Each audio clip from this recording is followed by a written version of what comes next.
Good evening. This is James Robert Deal.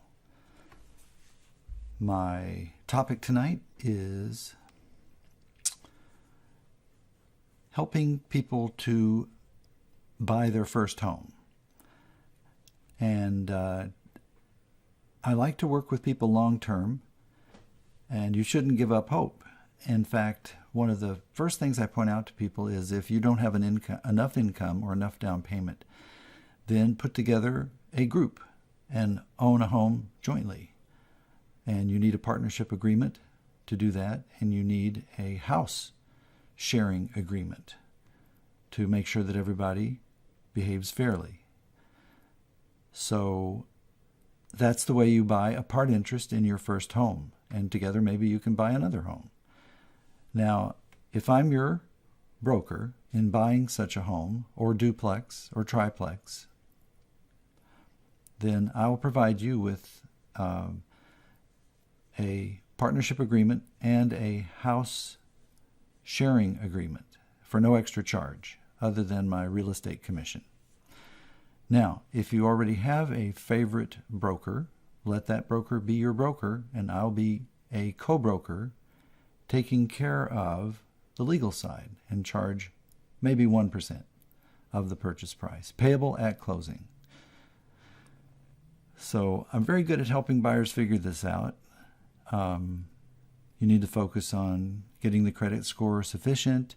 You need to do long-term study of down payment assistance programs. I can get you started. I can refer you to the right people. And what basically the state of Washington is doing is paying up to 4% of the purchase price, and then you owe that 4% to the state of Washington with no interest and no monthly payments, and it's payable at the end of your loan after 30 years when you pay it off. So it's just a outrageously good deal. And so really there's no reason why people can't buy property if they've got a minimal, decent credit score, and with a bunch of friends that you trust, you put together your income so you qualify for the monthly payments. So helping buyers is one of the things I really like to do. I work in partnership with my wife, who is also a real estate broker. And that's a great advantage because she helps me keep up with everything and follow up. That's very, very important not to make a mistake and screw things up. I also work with sellers, and if you're anywhere within the state of Washington, I'll either take a listing or co-list with a local broker. So if you're a local broker and you're about to take a listing on a commercial or a mobile home park or a commercial or multi-unit, and you've never done one before, or you're going to do a lease option or a wraparound or an assumption and you've never done one before, and you know they're going to have to get an attorney involved. So I'll be the attorney, and I'll take about 1% commission. So you can just raise the commission from 6 to 7. And of course, the amount of my co-brokerage share is completely negotiable. The telephone number is 425-774-6611.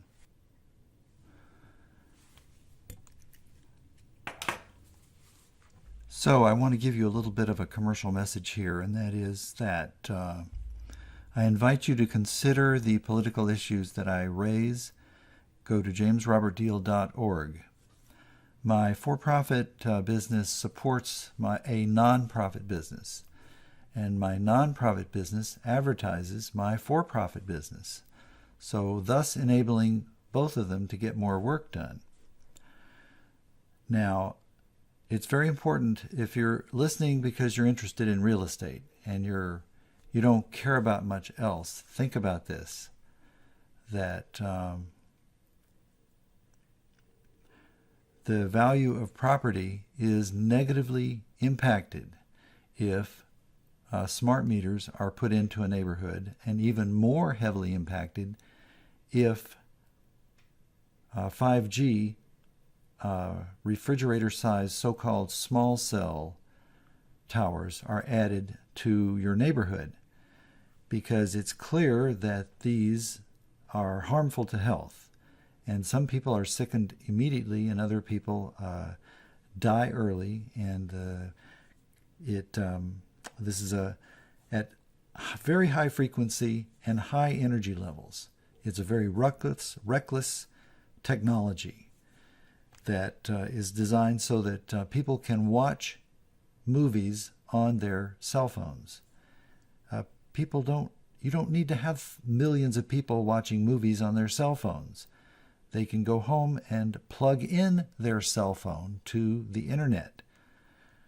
And the one thing that I like about iPhones is that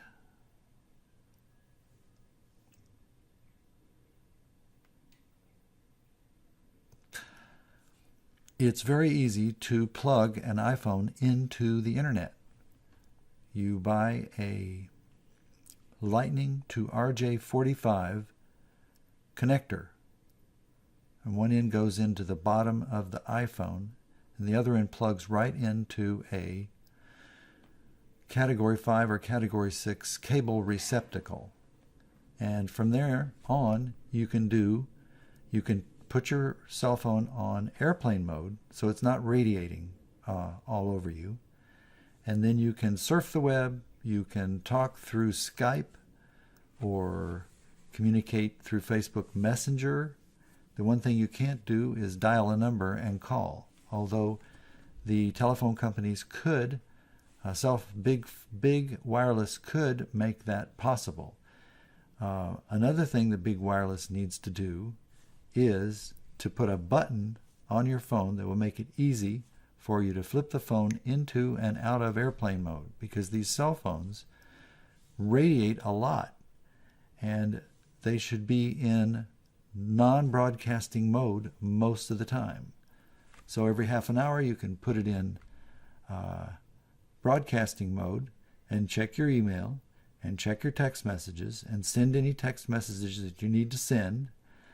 Make a quick call and put it back into airplane mode, so you're not irradiating yourself. And don't give a cell phone to a baby to play with if it's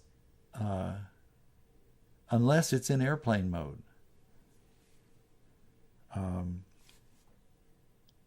A cell phone won't necessarily in and of itself give you cancer, but it contributes to the total level of radiation that you can safely absorb during your lifetime. And any amount of radiation increases your risk of cancer somewhat.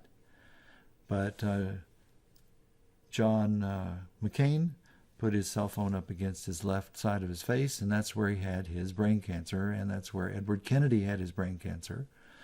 And there are lots of women who have brain cancer, who have breast cancer right below the place where they stick their cell phone in their bra. So this is the kind of issue that I work on my nonprofit efforts, and I run for office every year to try to wake people up that they're being defrauded. For example, with the toxic waste that's put in your drinking water, and it's called fluoride, but it's also got lead in it, and it adds so much lead to your water that the amount of lead in your water, for each liter of water, there's 3 trillion atoms of lead, and it wouldn't be there except for the fluoride.